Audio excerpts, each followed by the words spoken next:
Ladies and gentlemen, welcome into the 143. This is episode 177 coming at you live. Nick, how are we doing tonight? We are doing good. Another day, another dollar. That it is. Another episode brought to you by a review like there is every week, and there will be for every week for the rest of time. Start us off with the stat of the week brought to you by our sponsor, Andrews Logistics. This is just an interesting stat for you, Nick. Scotty Scheffler won 3 tournaments in the month of May. That's 4-day tournaments, one of which was a major, obviously. 4-day tournaments with like 100 people competing. He won 3 of them in the month of May. That's impressive by itself. But just as impressive is the fact that the Colorado Rockies also won only 3 games in the month of May. So Scotty had the same amount of tournament wins, 3 out of 4 tournaments he played, whereas the Rockies had the same amount of wins as Scotty in May, but they played about 30 games. So that just shows you how bad the Rockies are right now. They're historically bad. Obviously, Scotty's historically good, but I think those stats reflect pretty crazy on both parties. So, they lost 50 games before they won 10, so that's not pretty crazy. Good. Nobody thought that anyone could be worse than the White Sox last year, but here we are. The Rockies are going to be worse. Player of the week, Marcus Semien. The stick's been hot.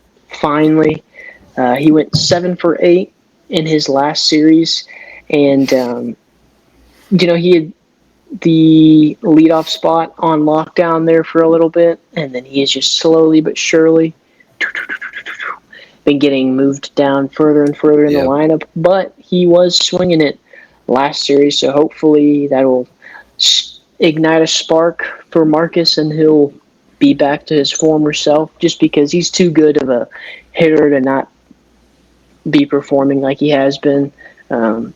Defensive play speaks for itself. He plays like a Gold Glove night in, night out. So, it'd be good to have his stick back in the lineup. Back like what we're used to. Yeah, and it's not just Marcus. We're going to need the entire Rangers offense to step up. We'll dive into it. We got a Rangers episode for you just because we're fed up with it. As of tonight, we're 29-32. Tuesday night, we just lost the series opener to the Tampa Bay Rays. Only scored 1 run, 12 strikeouts on us. It's like every single batter right now is just not seeing the ball well from the plate. We'll have games where we all come out and hit, like that happened against St. Louis, but this season it's been the starting pitching for us has been incredible. Best ERA in baseball. And the offense has been one of the worst offenses in baseball. You don't normally see just stark contrasts like that, but we have an awful offense, a great starting rotation. Bullpen's okay, but Nick, I don't know what it is. Chris Young doesn't know what it is. Bruce Bochy doesn't know what it is. I mean, at this point, we've got the right guys on the team. We've got great talent, and just nobody's all the delivering. Names on our roster are supposed to be good hitters, and just looking back at that Cardinals series, opened it up with 11 runs on Friday night and then got shut out the next day. And then score 8 the next day. The starting pitching is not the issue. Like, pitching has been there night in, night out, but it's just the hitting. It gets to the point where, the other team scored 3 runs. Looks like that's it. It's over. And it's frustrating because we know these guys can hit because we've seen them do it before, but they're just all stinking at the same time. And it's the situational hitting. I mean, we have no runners. Like, we cannot hit with runners in scoring position because we get guys on, we'll bring them around. Bases loaded, no outs, like, doesn't make me feel good anymore. Like, honestly, bases loaded now at any point in the game makes me feel like we're going to blow it. I mean, we're just so bad with runners on base. And then tonight we couldn't even get a base runner to save our lives. I mean, we're just – it's pretty crazy because it's really a lot of the same core that we had in 2023 where the bats were just hot the whole year basically. in April and part of May, we wanted to say like this problem was, oh yeah, you're knocking the rust off. It's the beginning of the season, but at this point, we're over a third of the way through the season. This is kind of who we are now, and it's just not a good place to be. It's obviously torture watching these guys play right now, especially if you're big fans like we are.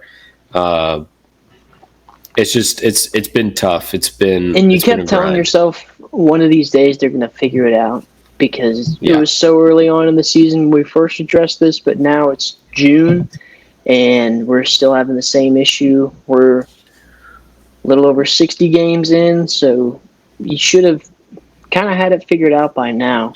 Don't really know what to do at the trade deadline just because we've got so many holes in the lineup. We just don't know who we are right now. I mean, are we – because we're flirting with 500, which, you go back to the preseason, me and Nick said coming into the All-Star break, we want to be flirting with 500. That's kind of like the lowest bar we have. Like, I would love to be above 500 and be contending for the West right now. And not that it's out of reach yet or anything, but it's kind of like, are we buyers or sellers at the deadline? Because we don't even know. We don't know if we're going to be good. And it's tough because it's frustrating because we have the team that should be winning right now. We're not in a rebuild. Chris Young's done a great job. I don't know why some fans are taking shots at Chris Young like he's the problem. I think he's put a great team on the field. Bruce Bochy's one of the greatest managers of all time. We're not firing Bruce Bochy, by the way. I think that's the dumbest thing I've ever heard. Even if he starts sucking, he won us our only World Series. He's welcome to leave whenever he wants. But I think he's earned that. And, I just think you look at the lineup, and it's like everybody forgot how to hit. And we're swinging at crazy pitches, and we're watching the perfect ones go right by. We're all just like everyone's timid at the plate, just hacking at everything outside the zone. And you have good series like St. Louis where we scored 19 runs total that series. You're feeling good, and then you turn right around, go to Tampa, and you only put up 1 with 4 hits. So, I don't know what the answer is. That great of a team either. No. And they're similar to what we are, where they're just back and forth between 500. But it's time to start. See, I say make changes, but I just don't know. I just don't know who we'd even start with, because who would we give away to get anybody of value, Because it's like I don't want to touch our pitchers because we've been so good, but nobody's going to want our hitters because they've been garbage this entire season. Yeah, and I don't think bringing in like 1 or 2 offensive guys is really going to change anything either. We need like 6. And honestly, what I'm seeing as a fan, and this might not be true, but there just doesn't seem to be much passion in the locker room right now. I'm not saying our guys don't care, but I just don't think they care as much as they should. I know that this is their job, and it can get maybe kind of, you're going through the motions, but dude, like, these guys don't seem to they're not visibly frustrated that they're sucking this bad. Does that bother you? Yeah, I want to see someone snap their bat over the knee after they struck out for the second time in the game. Yeah, or something, yell, get mad. I see these Boston's struggling right now, and got interviews with their players where they're like, this is unacceptable. I'm tired of sucking. Like, one guy literally came out and said that. I'm like, man, I'd love to hear that from some of our guys because we've been doing even worse, frankly, offensively. Like, we've been doing way worse than the Red Sox offensively. And, none of our guys are coming out and being like, yeah, we are awful right now. We need accountability. And it starts with the leaders. It starts with Simeon, Seager. And, the guys have been like, yeah, we're aware we're, struggling. But at this point, it's not struggling. We're just awful at the plate. And things got to turn around. Struggling is when you drop a couple games here and there. But, I mean, when it's visibly happening frequently and you're not hitting on a night in, night out basis, then it's a little bit more than that. It's just that the team is just not there. When we score 4 runs, this is how good our pitching is. When we score 4 runs or more, we're 22-3. And with if we had averaged 4 runs a game at this point in the season, our record would be first in the West. If we had averaged 5 runs a game this season, we'd be number 1 in the MLB right now. Like, that's how good our pitching has been, to where all we would need to do is put up 4 or 5 a game to be actually like contending for anything, but yet we're just fighting to get back to 500. I mean, it's unacceptable for a team that won the World Series in 2023 to be this bad like they've been. And it's the same story as last year. We came out, we just didn't know what happened to us. We went right back to being a little poverty team. And, the expectations are different now that once you've won a World Series, you don't get away with like, oh, well, we don't have the money like the Yankees or the Dodgers. And it's like, no, we did it. We need to do it again, or we need to get close. And it's like if we could just score 4 or 5 runs a game, I'd feel better. We'd have like 40 wins or something like that. We would be so much better than we are right now. It's so frustrating seeing us waste a season of good pitching, just because I feel like as Rangers fans, not really used to seeing that. We don't usually see that a whole lot. Like the 2023, I mean, the pitching kind of locked in a little bit during the playoffs, but I mean, it didn't really matter if they were good, bad, mediocre, because the offense would just come out there and slash everybody. Mm-hmm. And we're seeing a completely different game. And I guess it's honestly worse, too, because this is an offensive game. And we're just not hitting at all. And everyone's, wanting to get the long ball, so we're just hacking away at everything. And, we're coming up empty. Nobody's got a good plate approach. It's just we're making the opposing pitcher look like they should be in the Cy Young conversation. Every pitcher that pitches against us gets to go 6, 7 or 8 innings deep, gets a post about them from the MLB. Like, we make them look good. And also, we just, it's like, we've been shut out more times this year than we did last year. We got shut out 5 times last year. We've been shut out 7 times this year already. Yikes. And we were awful last year. So that doesn't say a lot about this team this year. And I do think if we get to the end of the year and, we didn't make the playoffs and, we got worse, changes are going to be made. And at that point it's warranted. Like, I don't want to, let, I think Corey Seager's untouchable. Nathan Eovaldi just signed, so he's untouchable. But, I don't want to let, Marcus Semien, trade him or something, right now. But, you get to the end of the season, it's like something's got to change, I guess, to get back to where we were in 2023.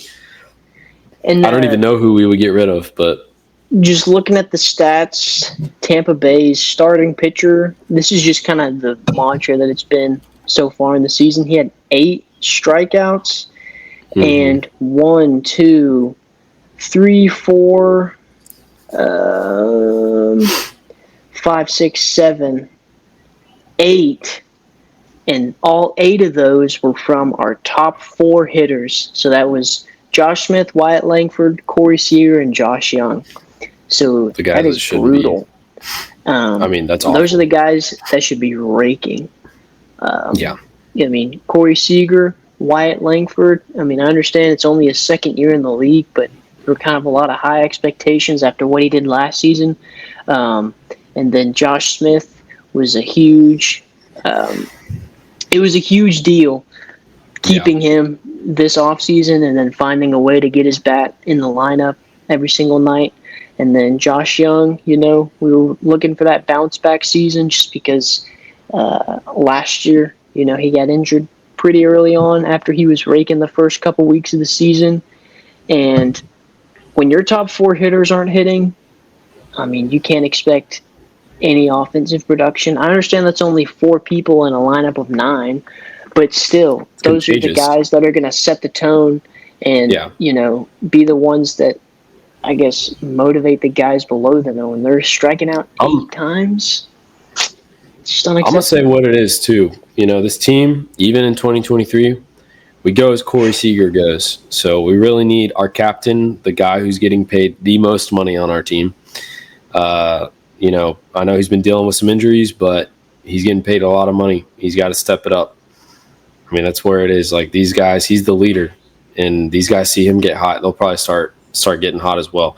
I mean, that's just kind of how baseball goes. You need one guy to kind of start it off, especially like the veteran leader in the clubhouse. So we need Seager and Simeon to really step it up. But it's been frustrating to watch. Somebody's just got to come in and light the fire under these boys. I feel like I care more than these guys do at this point, you know, and that's just not okay because I'm not even getting paid to care. So they are, you know, but I'll gladly, you know, I could stand in the box and watch strike 3 go by. I'd be great at that. Or strike out 3 times at night because apparently that's what we're doing. Yeah. So that's what some of our guys are doing. I'm not saying it's easy to play pro baseball, but that's what you're getting paid to do, and you made it there. Let's act like we care a little bit about this thing, Mm-hmm. right? You'd think they've never seen 95 in their life. Yeah, we're getting gassed up by 92. Yeah. I know they can hit 92.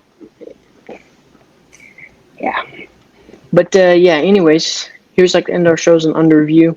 Brought to you a quote from the Ty Cobb, and he said, "I never could stand losing. Second place did not interest me. I had a fire in my belly." That's what our boys need. Mm-hmm. That's what they need right there. And gotta take that mindset to heart. Start winning some games, please. Hopefully they'll listen to this, get fired up by it. Probably not, but you know, this is our third of the way checkpoint. We'll be coming back to you at some point with that All-Star update and see how we're looking in a month. It's not looking great as of right now, but who knows? Who knows? Thank y'all for tuning in this week, and we will see you next week with another episode of Under Review.